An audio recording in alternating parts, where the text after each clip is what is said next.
Welcome all to our first grounded book club of the season, but also our first book club period of the 2024-25 season of HD Live in Schools. We're thrilled to be focusing on Jeanine Tesori's Grounded for the next couple of weeks as students get ready to see it in theaters this weekend and the encore next Wednesday. And we are absolutely thrilled to be joined by one of the architects of Grounded, Paul Cremo, the Met's dramaturg. Welcome, Paul. Hi, thanks. Glad to be here. So Paul is the Met's dramaturg, and I'll have him explain what that means in a moment. But it's also important to note that he oversees the opera commissioning program at the Metropolitan Opera, as well as the Met Opera Lincoln Center Theater New Works program. So Paul, in a few words, can you describe what it is a dramaturg does or what you do at the Met? Well, I have a kind of specific version of being a dramaturg at different opera companies or theaters. A dramaturg can be very different things. In some places and some opera companies, a dramaturg might be responsible for doing the translations for the subtitles or for gathering research materials for a director who wants to set, Carmen on Mars, and they'll get all that research together and help the director kind of formulate their take on the approach. A dramaturg might write program notes or lead panel discussions. I don't really do most of those things, but instead I'm overseeing the development of new operas at the Met and evaluating and being part of the process when we're doing already existing but fairly recent contemporary operas at the Met. And sometimes we get involved with revising or making changes to those existing works, and I get involved there too. But the biggest part of my job is overseeing brand new works that we're commissioning in two different ways. We have, as you mentioned, Nick, the Metropolitan Opera Lincoln Center New Works program, which is a program for opera composers who are just starting out, perhaps writing their first or maybe their second opera. And that program ends with a workshop, which is a week in a room with singers and a piano. And we just have the singers learn it and be able to, by the end of the week, to be able to sing through it convincingly and with commitment, so we can get a sense of how the piece is working. At that point, we may say, thank you very much, that was great. Or we may say, this is intriguing, let's develop it further, and let's give you a full commission and put a date on the calendar to produce the work. And in one case so far, one of those works has been produced at Lincoln Center Theater, an opera called Intimate Apparel, which was done in their small theater because it was kind of a chamber opera. And in several instances, those pieces went on to be given a full commission at the Met with a date on the calendar and a full production. And that includes Grounded, also Eurydice by Matthew Aucoin, and Two Boys by Nico Muhly. Several works have gone on from that New Works program beyond the workshop phase to actually be produced. In other instances, composers who are more experienced, we just give them a full commission. We say, we'll put this on the calendar, give you a date 5 years from now or whatever. And that we plan operas very far in advance here because we have to make sure we can get stars and conductors and directors who are very much in demand. And also we like to work in an out-of-town tryout, we call it, where the opera is performed somewhere else for its world premiere. And then that's usually a year before it comes to the Met. This enables us to see the work in another venue with an audience and with all the lights and costumes and full out acting, orchestra. And it's only then that you really have a sense of what you've got and what is working and what maybe could be improved. So then we've got a little less than a year after that to get it ready and do revisions and kind of spiff it up for the Met. Right. And it occurs to me that several of the titles we've done in HD Live in Schools have passed through this kind of process that you're talking about, either getting a full commission right off the bat or going through the development process. Was Marnie one of those that was just a full commission? Marnie was a full commission because Nico Muhly had already written Two Boys right, and another couple operas. So by that point, we felt he was experienced enough to give him a full commission. Right. And then there was The Hours, which was a full commission. And then Eurydice, I think, was that workshopped or was that also a full commission? The Eurydice by Matthew Aucoin and Sarah Rule came out of the New Works program. Oh, awesome. And then was moved forward once it was clear that it was right, he was writing a terrific piece. And then, of course, we have the two Terence Blanchard operas, Champion and Fire Shut Up in My Bones, which went through were not part of the commissioning program or the New Works program, but were revised as they got to the Met stage, which we talked about. Yes, they've been performed elsewhere. Yeah, for some in the case of Champion, several times. And then we thought that there could be some revisions to make it more ready for the Met, and about 20% of those pieces were changed for their Met premieres. So how does Grounded come about? I've heard versions of this story, probably from you and from other people. But does it start with the play Grounded? Does it start with the composer? Yes. What's the sort of like initial germ of Grounded? We commissioned Jeanine Tesori way back, I think even before I arrived at the Met in 2007. And she had a playwright she was going to work with on an original story, but it just never came together. And we gave them a while to try different ways of looking at it, and it just never happened. So at some point in 2014, I said, this isn't happening. Let's just agree to part company, and Jeanine, let's find something else for you to do. And she started thinking about things. And then I went to see a play at this little off-Broadway theater, Soho Rep, down in Tribeca, and saw this play Grounded. And this woman came out onto the stage. It was a one-woman play, basically a long monologue.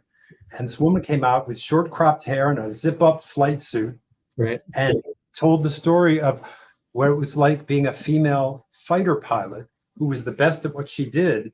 But when she went away to have a baby, when she came back, they reassigned her to operating a drone. And there was something about that character that made me think of Jeanine. Here is a strong, super competent woman in a world surrounded by men, a traditionally male field, the story wasn't about, oh, it's hard to be a woman and the guys are rough on me. No, she was better than the guys. She was the best at what she did. And her conflict was how she upheld her own standards and what she started to go through in terms of the trauma experienced by the new job that she was given. So I had Jeanine come to see it. And first of all, I just thought, this is crazy. This is a one-woman show. There's no way this could be an opera. Yeah. Or could it? Yeah. It was an intriguing challenge. But I thought, let's see what Jeanine says. So I had her come to see the play. By that time, it had closed, but it was playing in Washington, D.C. So we went down to Washington, D.C. to see it. And in a production that had been imported from London. And she loved it and immediately said, I think I see an opera in this and I could do it.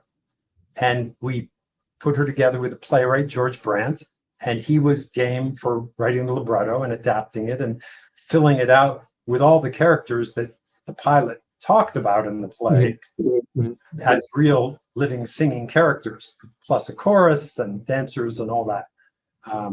There was some concern early on, like, could this be big enough for the Met? Could it fill the Met stage?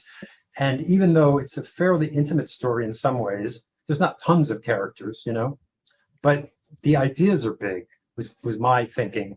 The ideas and the emotions are big. And I felt that it might work on the Met stage.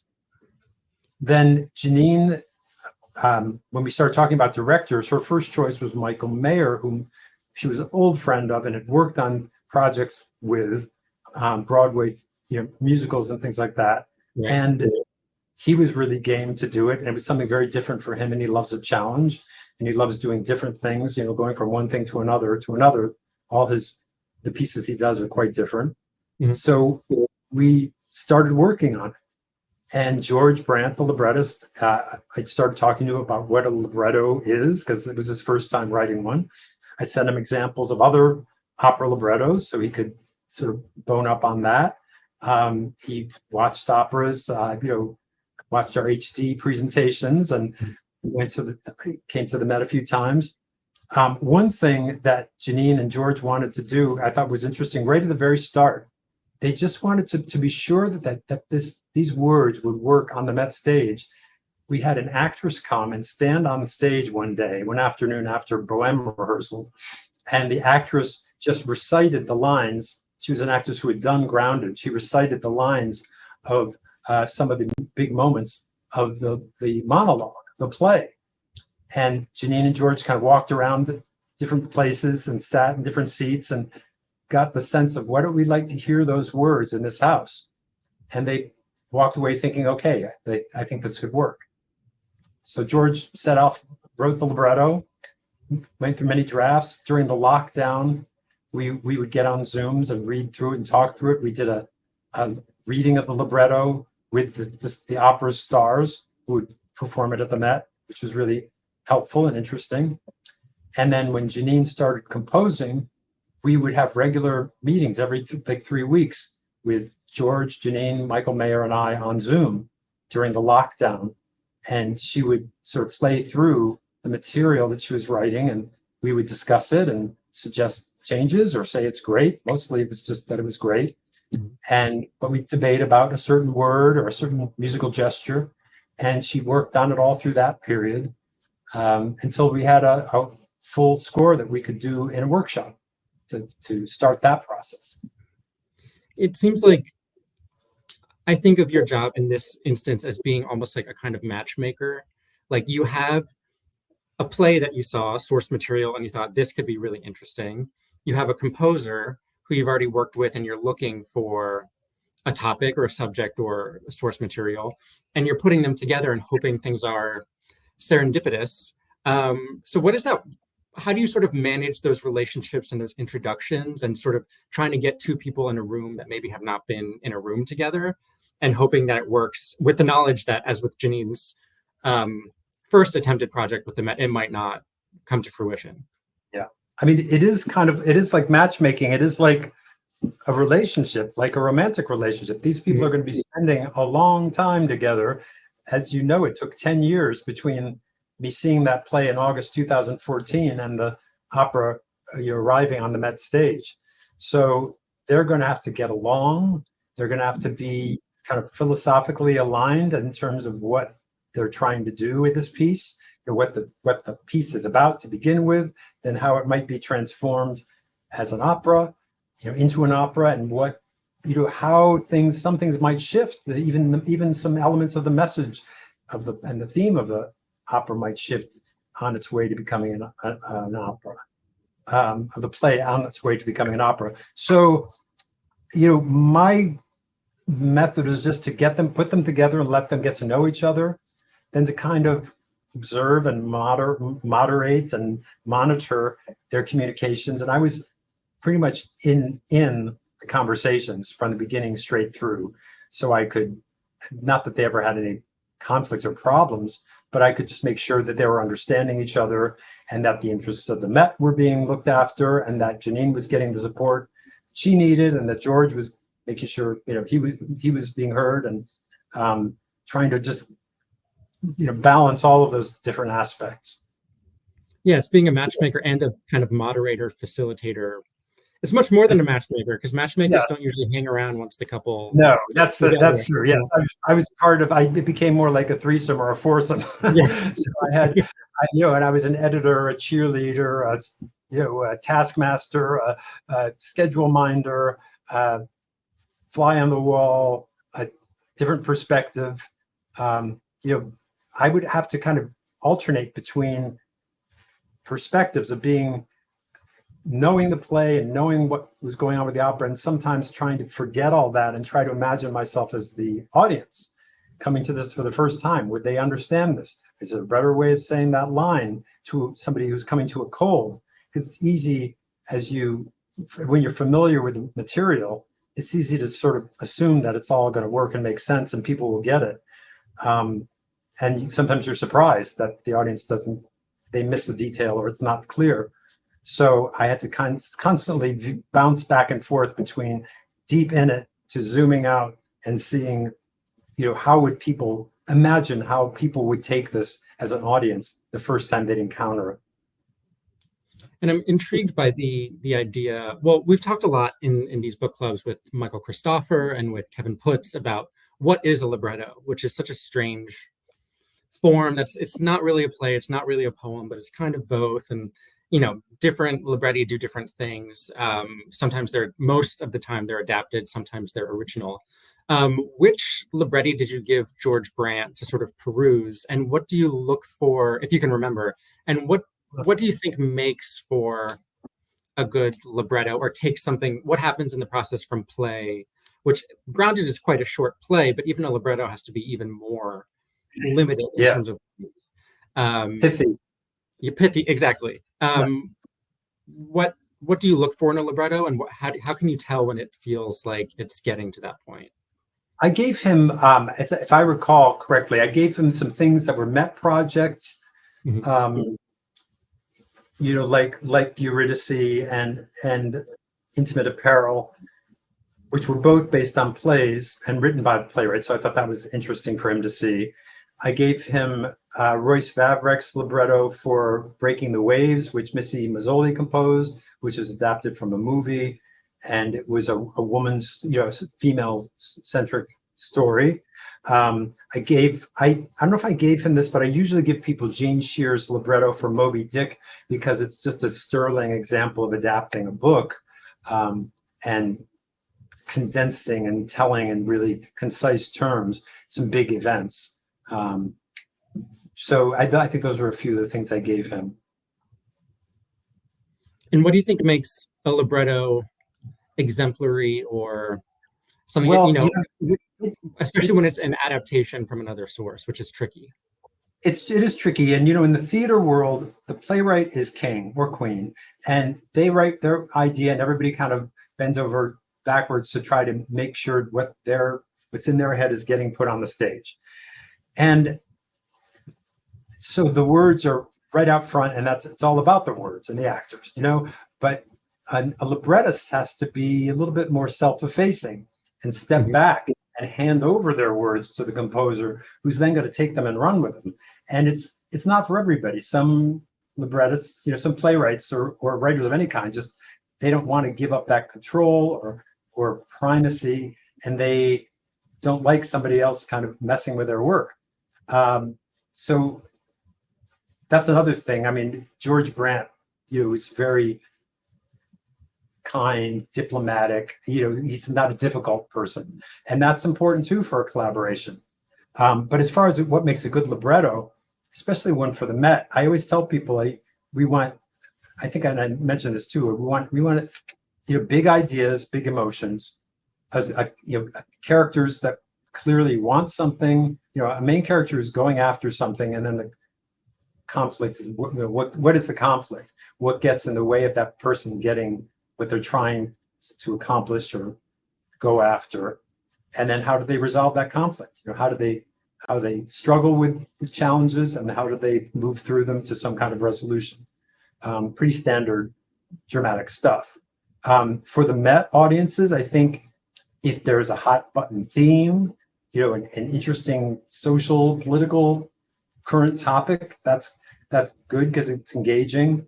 If it's based on something that people know, that's helpful for marketing.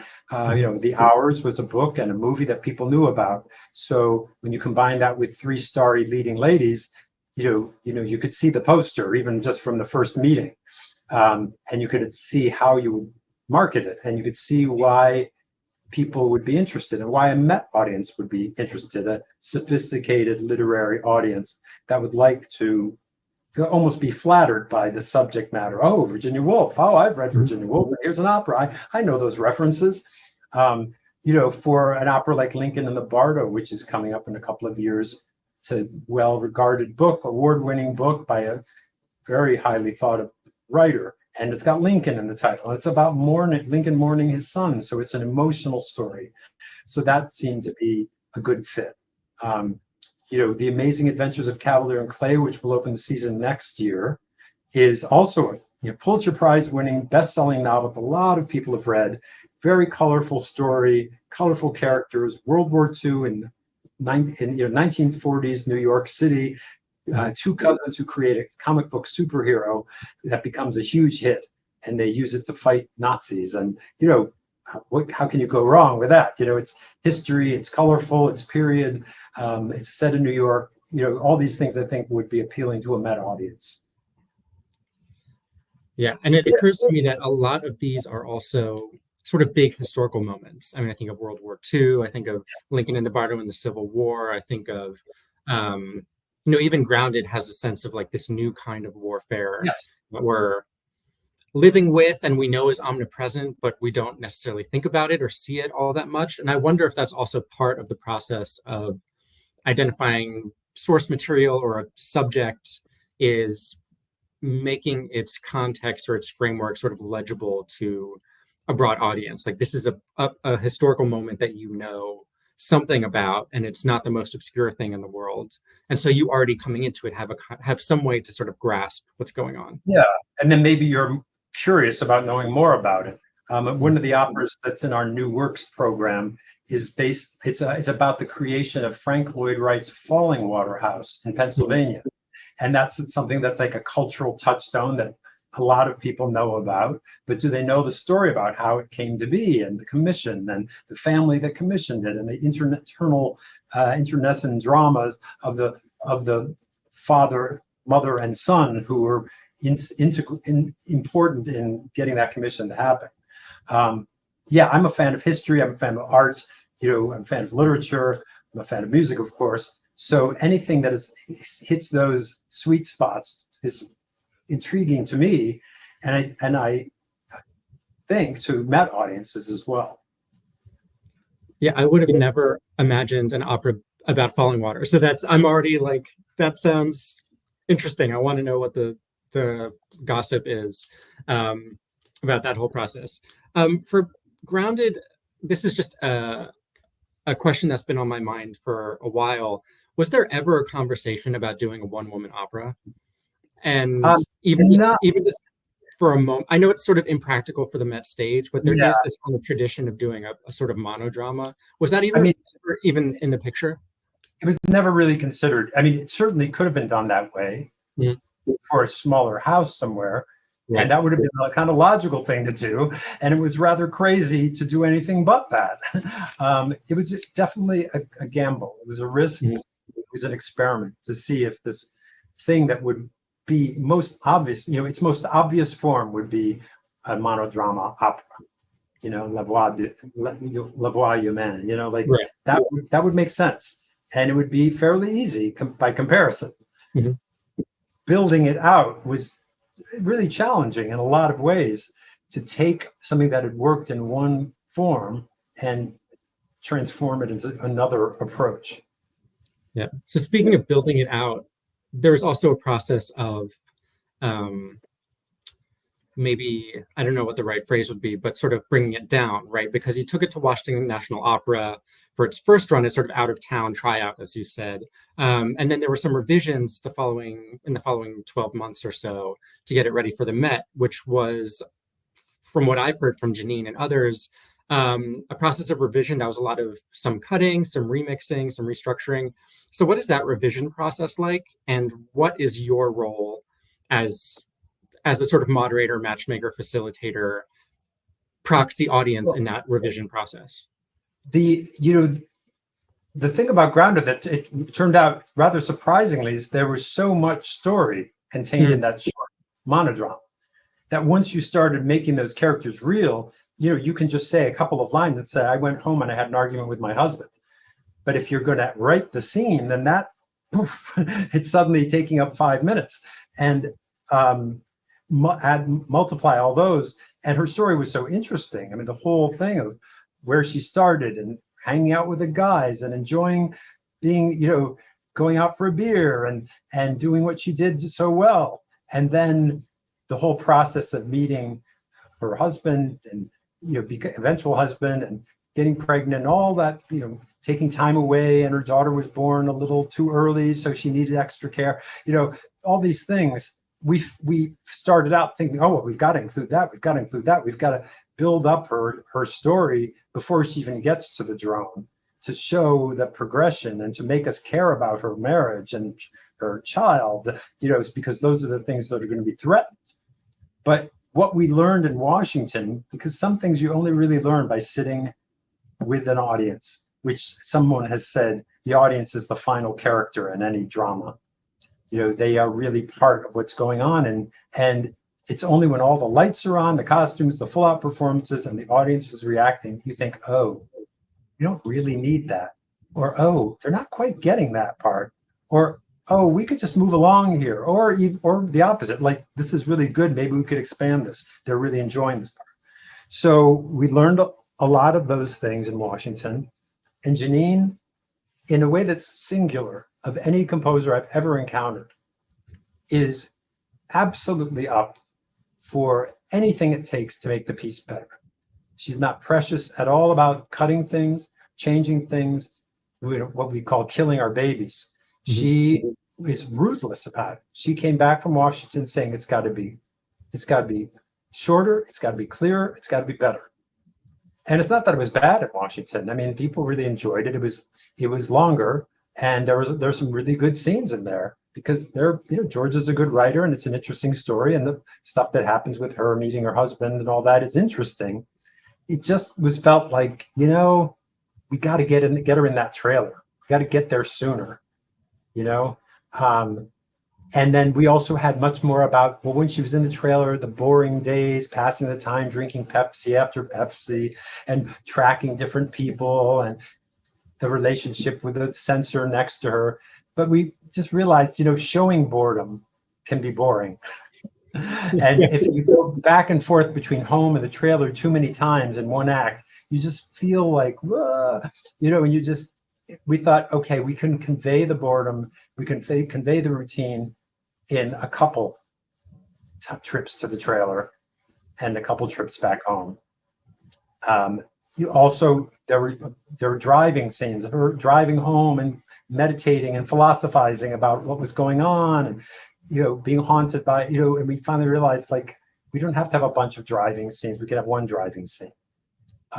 There was a scene where she's clearly coming unglued, and Eric is worried about her, and he decides to make her a mix CD, mm-hmm. in which he includes the song, the little lullaby that he sings to their daughter.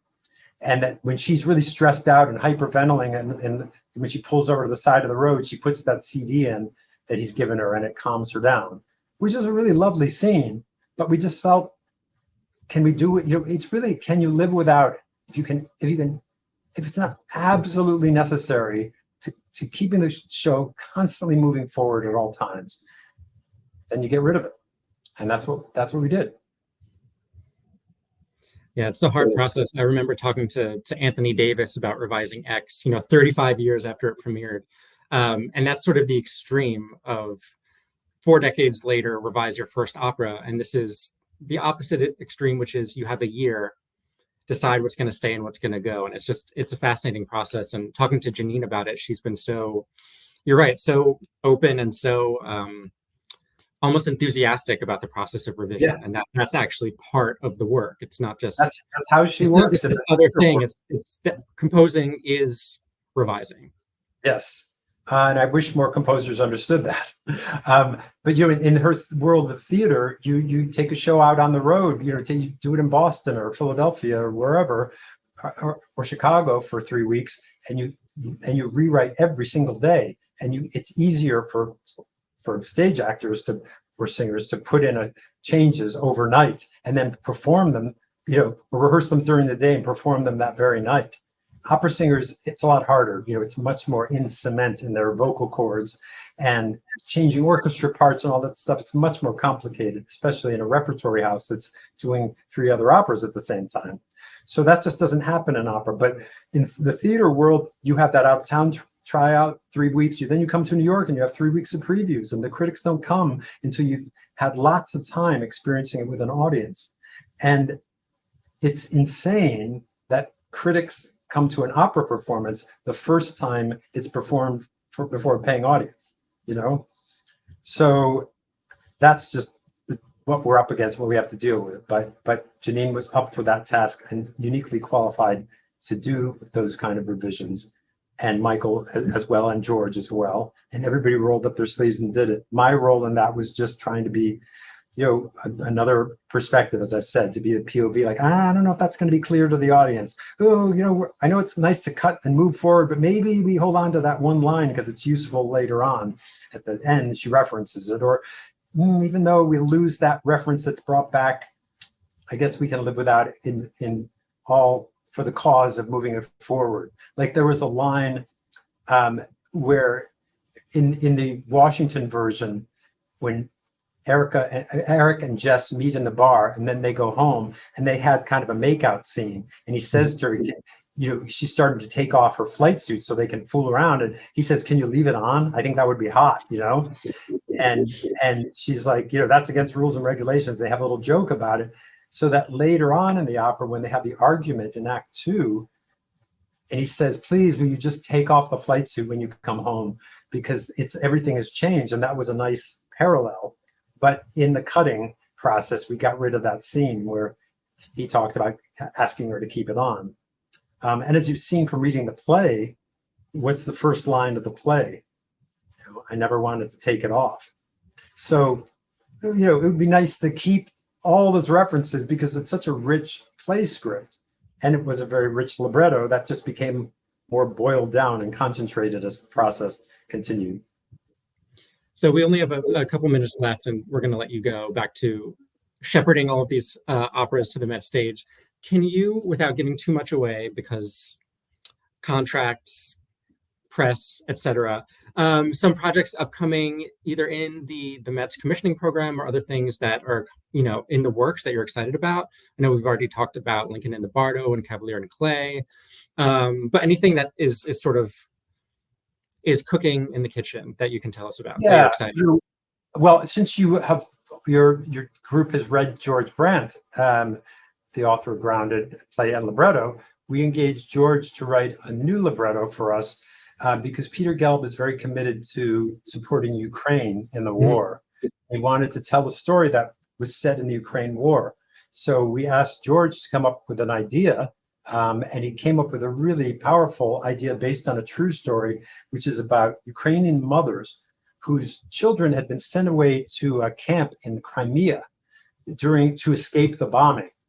And it was, Crimea now in Russian hands, but they just thought, oh, they'll go for a couple of weeks and then come back. Everybody thought the war would just blow over. After a few weeks, it turned out that, it kept getting extended and extended. The war was continuing, and they kept saying for the children's safety, the roads back home are not safe, so we're just going to keep them here. And then it ended up being months. And then they started saying that you're not going to get the kids back. So the mothers embarked on a journey to rescue their children. And it was a 3,000-mile journey in which they had to go kind of around the battle zone through Poland and Belarus, and then down through Russia, and then a 1,000-mile drive to Crimea to rescue their children. And some were able to rescue their children and some weren't. So it's a really powerful story, a road story about the resilience of women and the strength of families. And we're really excited to be moving forward with that. It'll be at the Met in a few years. Awesome. Well, we have that to look forward to. And thank you so much for joining us and for giving us a bit of a behind-the-scenes glimpse into how Grounded came about. And we look forward to seeing it again this weekend live in HD. Thanks a bunch. Thank you. It's great to talk to you.